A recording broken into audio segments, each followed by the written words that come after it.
En el día de hoy vamos a exponer nuestra temática, que es historias de las memorias.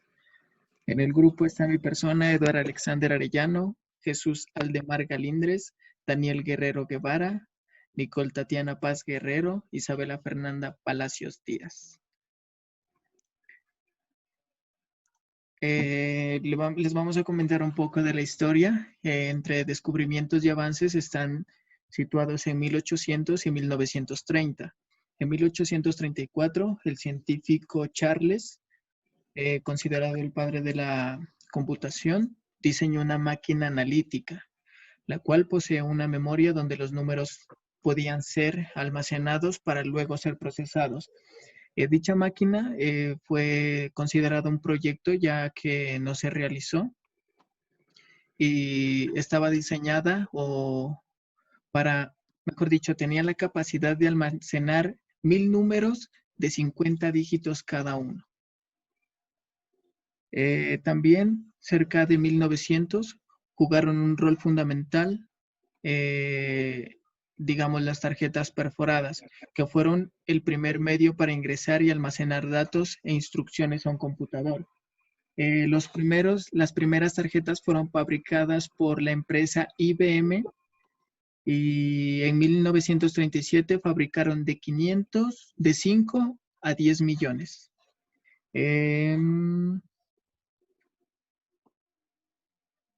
Después viene la memoria de tambor, que fue desarrollada por Gustav Tausig. Este es considerado una de las primeras memorias computacionales, dado que cumplía el rol de memoria principal, la cual era un suministro de datos a través de una tarjeta perforada o cintas perforadas. Esta memoria también fue utilizada por el señor Charles, ya que la utilizaba como memoria de lectura para realizar análisis en la máquina que inicialmente mencioné. Digamos, entre grandes desarrollos que están, comenzando por 1936 con la computadora Z1, que utilizaba una memoria patentada por el científico Courant, fabricada por una serie de láminas metálicas. Esta memoria podía reproducir 64 palabras que podían ser escritas y leídas por el ordenador. En los años 50 predominó la tecnología asociada a la memoria de núcleo magnético. Su función es la misma que tenemos hoy como memoria RAM. También empresas tomaron el rumbo de la innovación e investigación en la tecnología computacional, entre ellas Intel y IBM.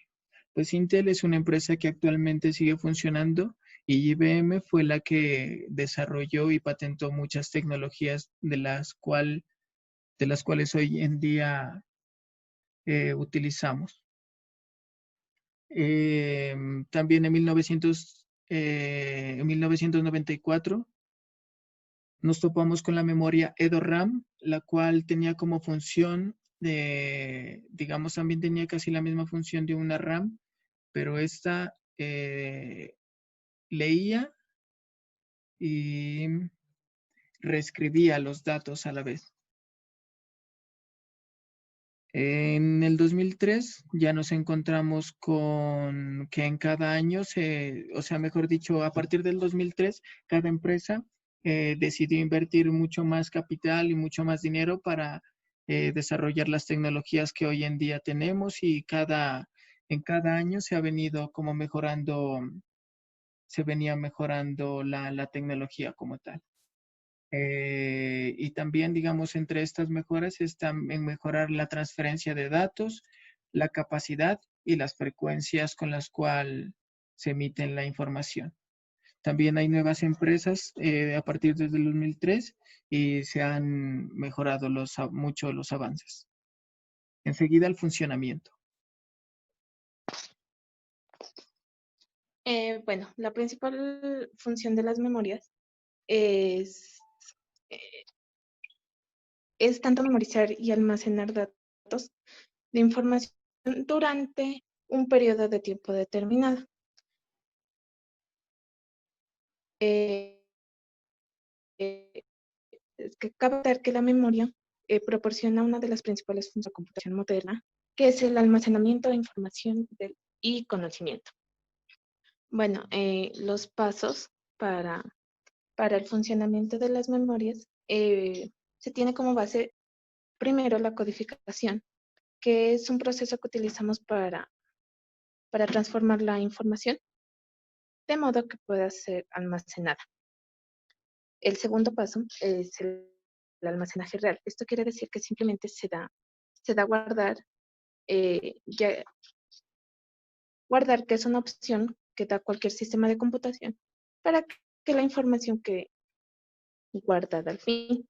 Y el proceso final se llama recuperación, que consiste en extraer la memoria del lugar donde está guardada e invertir el proceso de codificación. Esto quiere decir que se devuelve la información de una forma similar a la que se almacenó en un inicio.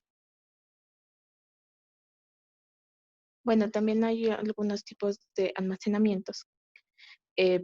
Primero está el primario, que consta de una memoria de sistemas, el cual tiene unos programas en ejecución de datos que lo operan. Así se puede transferir la información muy rápidamente y del almacenamiento principal. El almacenamiento secundario también requiere uso de canales de entrada y salida para acceder a la información. El almacenamiento terciario es un medio de almacenamiento masivo, pero que depende el sistema operativo del cual se está accediendo. El almacenamiento fuera de línea es un sistema de almacenamiento que puede ser extraído de algún dispositivo de almacenamiento. Y el almacenamiento de red, que es el último, es un tipo de almacenamiento de computadora que incluye acceder a información usando una red informática. Ahora sí vamos con la clasificación de memorias. En memorias existen dos tipos y se conocen según su modo de acceso. En primer lugar tenemos el acceso aleatorio. El acceso aleatorio no significa que el proceso de acceder a los datos sea algo aleatorio. La palabra aleatorio hace referencia a que si escogiésemos aleatoriamente entre dos posiciones de memoria, tardarán el mismo tiempo en cargar los mismos datos. Hay dos tipos de memorias, las RAM y las ROM. En memorias RAM, utilizan celdas RAM para cada bit de información. Cada celda RAM es constituida por 6 transistores MOS. Es una memoria que se caracteriza por ser volátil. Desaparece cuando apagamos el ordenador. Su localización es interna. Se encuentra en la tarjeta madre. La RAM es una memoria de acceso aleatorio. En esta encontramos el tipo estática y dinámica. Las estáticas no tienen que ser refrescadas, por lo tanto es más rápida y esto hace que esta memoria sea un poco más costosa. Por el otro lado están las dinámicas, que es un poco más lenta y es un poco menos costosa. Esta tiene que ser renovada dinámicamente todo el tiempo, o si no se olvida de lo que contiene. Las memorias ROM. Estas solo permiten lectura, a diferencia de las memorias RAM que permiten acceso a lectura y a escritura. En la ROM encontramos contenidos que una vez fijados ya no se pueden cambiar. Los programas almacenados son inmodificables. La memoria ROM es una memoria no volátil. Los programas almacenados no se pierden al apagar el ordenador. El usuario puede leer y ejecutar, pero no puede escribir en la memoria ROM. Estos programas de los que ya están existentes. La memoria RAM suele estar ya integrada en el ordenador, que puede ser programadas en el proceso de fabricación o programadas por el usuario.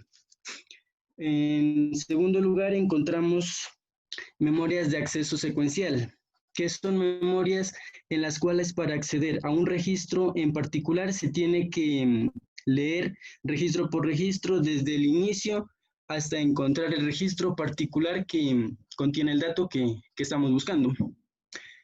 En su forma de almacenamiento encontramos registros de desplazamiento, que es el tiempo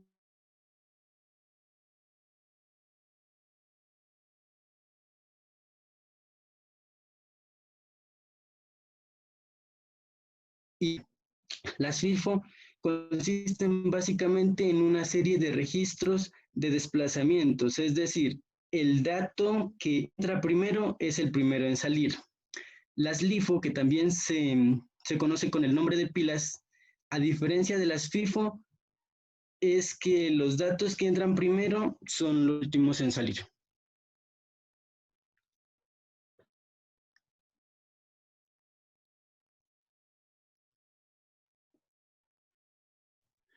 A continuación, comparación con tecnologías similares. Como lo dijimos anteriormente, la función de las memorias es almacenar información. Por eso decidimos compararlas con las siguientes unidades.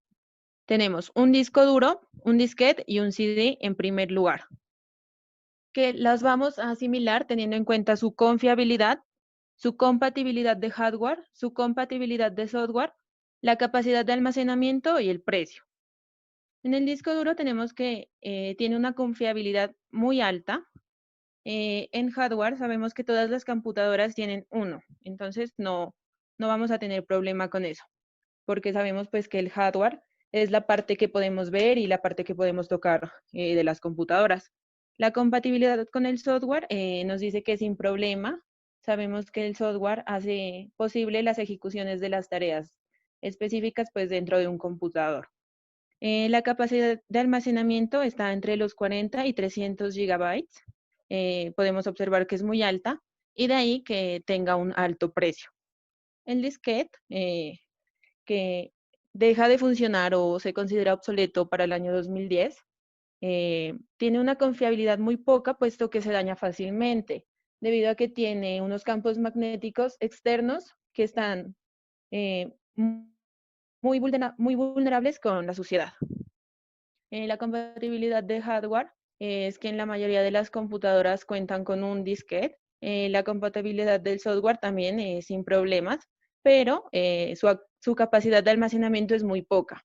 Si podemos darnos cuenta, es de 1.3 megabytes y su precio es muy económico. El CD también tiene una confiabilidad muy alta. Casi todas las computadoras cuentan con unidad de lectura de CD, más no para grabar en ellos. Y la compatibilidad en el software es que para leer los datos no presenta problemas, pero para grabar datos necesita de un programa especial. Su capacidad de almacenamiento está entre 800 y 800 megabytes. Casi llega a 1 gigabyte y por eso su precio también es de los más económicos.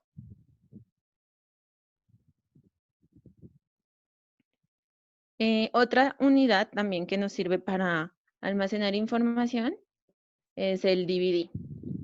El DVD tiene una confiabilidad muy alta.